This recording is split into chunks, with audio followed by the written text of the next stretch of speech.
Hello everybody and welcome to the 8th and final week of Wellbeing at Work module in terms of actual unit content.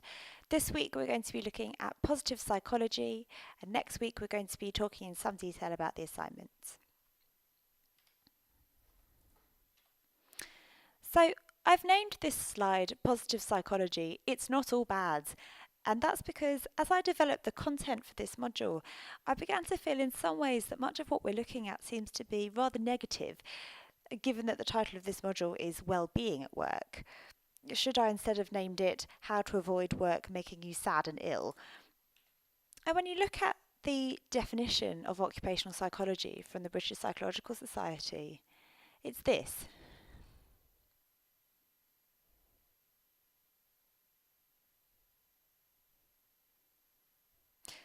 Note that this quote says nothing about trying to mitigate harm from work.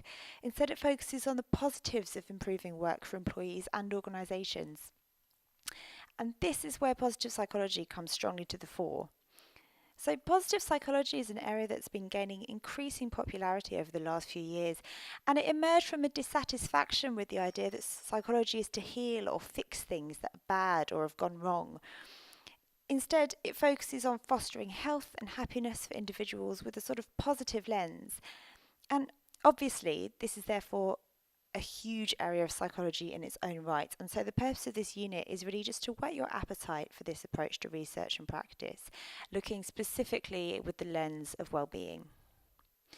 One website I would really strongly recommend that you take a look around and refer back to as practicing psychologists is this Positive Psychology Programme link that you can see here. It's a great resource for books, conferences, quotes, and exercises to complete with clients around positive psychology. If you're really interested in the area, it also gives some information about PhDs and career paths within positive psychology.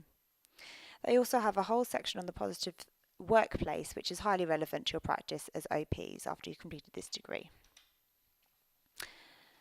So looking at the objectives then for this unit. In this unit, we're going to introduce the concept of positive psychology and sort of three key areas of investigation within it. So firstly, I'd like you to be able to describe the origins of positive psychology and its role within the workplace. Then like you to be able to define theories of psychological capital, its trainability and outcomes which relate to well-being at work. Thirdly, identify the meaning of employee engagement and its antecedents. Engagement is a concept we've touched on briefly throughout this module, and here we're going to look at precisely what we mean by this and how it fits within positive psychology. Fourthly, I'd like you to be able to understand mindfulness, its work-related outcomes, and its relevance to positive psychology. You'll more than likely have come across mindfulness recommendations and may well practice mindfulness yourself, so this might be familiar to many of you, but here we're going to look at the evidence base for this work. And lastly, I'm looking for you to make links between the principles of positive psychology and other units in the Wellbeing at Work module. So I'd like you to tie together how this unit fits with what else you've learned in the module more broadly. The final Blackboard discussion topic then for this module is, what do you think the key challenges might be when trying to implement positive psychological approaches in the workplace? Do you have any personal experience of this, either as a practitioner or as an employee? So I'm really looking forward to reading your comments and engaging in discussion with you.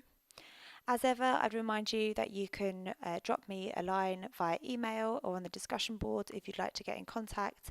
I'm also available by phone. Many thanks, and I hope you enjoy this module.